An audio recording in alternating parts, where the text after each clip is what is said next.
Ya, saya ingin ke Bang Asido selaku kuasa hukum dari Dede. Dari keterangan yang diperoleh dari Dede ini, Bang Asido, apakah pernah pada saat itu setelah dimintai BAP-nya, Dede ini dapat undangan, misalkan untuk menjadi saksi di persidangan?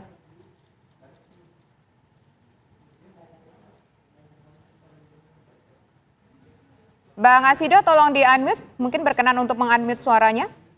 Ya, jadi ini menurut keterangan Dede, dia mendapatkan ya panggilan itu, tapi kemudian dia berkomunikasi dengan Pak Rudiana, dan menurut keterangan Dede bahwa dia diminta tidak perlu untuk hadir, ya. Dan juga sebenarnya kalau bicara sumpah itu, Dede tidak pernah merasa bahwa dia diambil sumpah.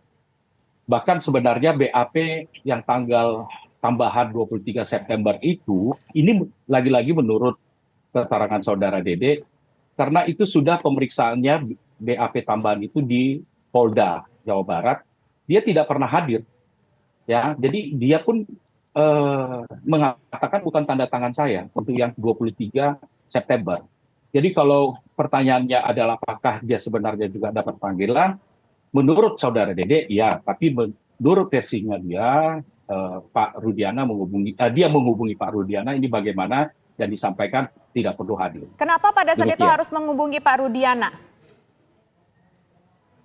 Karena memang kan ada berkomunikasi ya. Jadi sama ketika sebenarnya apa yang sudah dia sampaikan, kita juga bertanya kenapa saat itu ketika tanggal 2 September kamu mau menandatangani. Jadi ini kan kita bicara, mohon maaf ya, ini bukan kita bicara orang yang punya tingkat pendidikan yang tinggi gitu ya, strata yang tinggi. Ini saudara Dede ini cuma kuli bangunan gitu. Ke kantor polisi aja sebenarnya udah agak serem dia. Apalagi bertemu dengan ini ya penyidik gitu ya, Pak Rudiana, polisi. Sehingga ya dia mengalami ketakutan.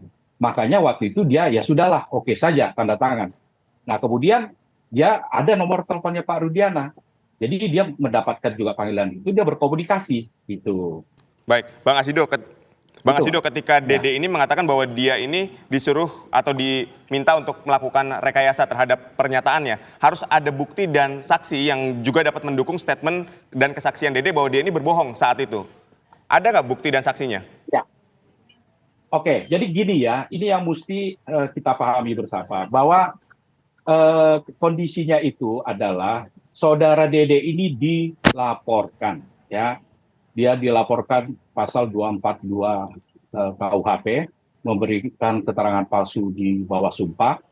Nah, jadi nanti tentunya si pelapor ini akan menyampaikan apa bukti-bukti pendukungnya yang menyatakan bahwa saudara Dede ini, ya, terlepas kemudian saudara Dede sendiri sudah menyampaikan ya keterangannya. Sebenarnya kan ini persoalannya mengenai alibi ini kalau kita bicara ya. Persoalannya adalah para terpidana ini, baik terpidana sendiri maupun kemudian ada saksi-saksi yang lain, menyatakan mereka itu berada pada saat kejadian itu di rumah Pak RT. Ya, dari tempat Bu Nini berpindah ke Hadi, kemudian berpindah ke tempat Pak RT sampai pagi. Nah, persoalannya karena kemudian ada yang namanya saudara AF dan saudara Dede yang mengatakan ada peristiwa itu pada saat kejadian yang sebenarnya mereka tidak ada di lokasi itu.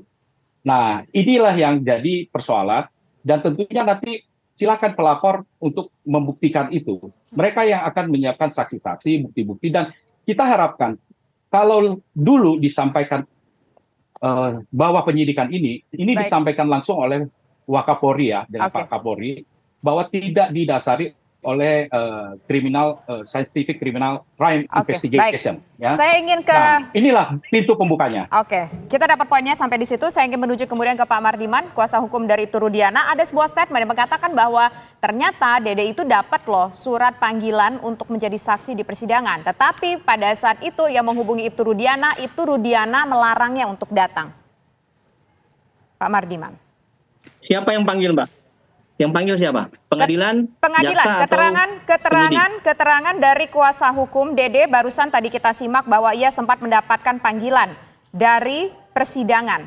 Tetapi kemudian pada saat itu ketika itu Dede menghubungi Ibtu Rudiana dan Ibtu Rudiana mengatakan tidak usah datang. Itu yang tadi disampaikan oleh Pak Asido. Gimana Pak Mardiman? Ya salah, Dede yang salah, Dede yang salah dong. Dipanggil pengadilan jadi saksi harus datang. Itu ada aturannya loh. Hmm. Jadi pertanyaan kenapa justru Dede meminta pendapat kepada Ibtu Rudiana? Emang Ibtu Rudiana siapa? Penyidik bukan. Tapi kalau Yang menyidik kasus ini kan, Polda.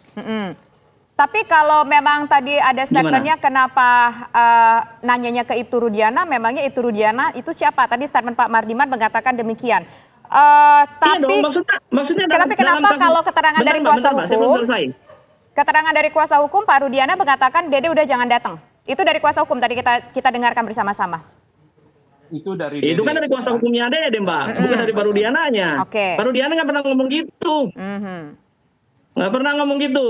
Baik. Jadi ya. sekali lagi ya, di TV One ini saya ingat bahwa Mbak dan Mas juga kalau dipanggil menghadap ke pengadilan wajib datang loh. Baik. Iya kan?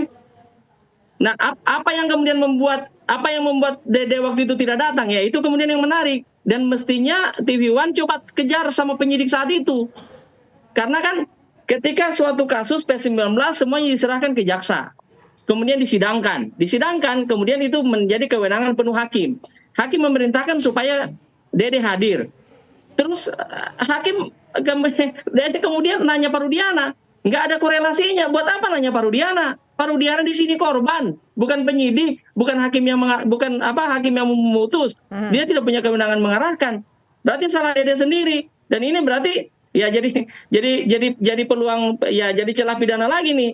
Saya baru tahu nih dari kuasa hukumnya Dede. Dede dipanggil tapi tidak datang. Tahu kan konsekuensinya dipanggil pengadilan nggak datang? Gitu.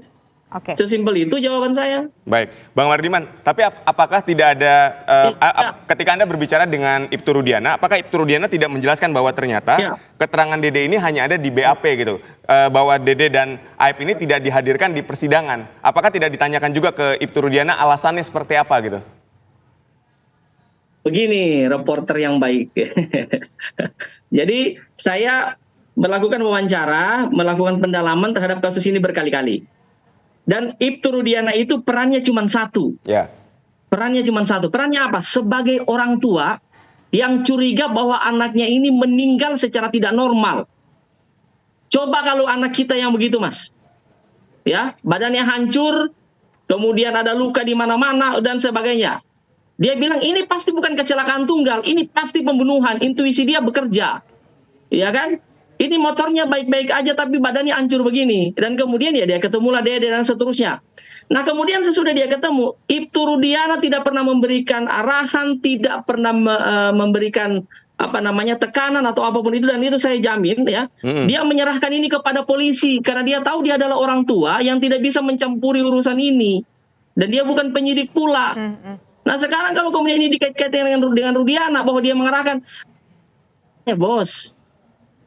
Nggak ada itu. Baik. Oke, baik. Nah ini yang bikin kita marah nih. Selama ini Rudiana sudah terlanjur di framing, ya trial by the press, trial by the citizen, bahwa dia di framing dia bersalah. Kita akan buktikan bahwa Rudiana tidak pernah mengarahkan siapapun dalam kasus ini. Oke, baik. Silakan ditanggapi, Pak Asido, bahwa itu Rudiana tidak mengarahkan siapapun untuk memberikan keterangan dalam kasus Vina dan Eki ini.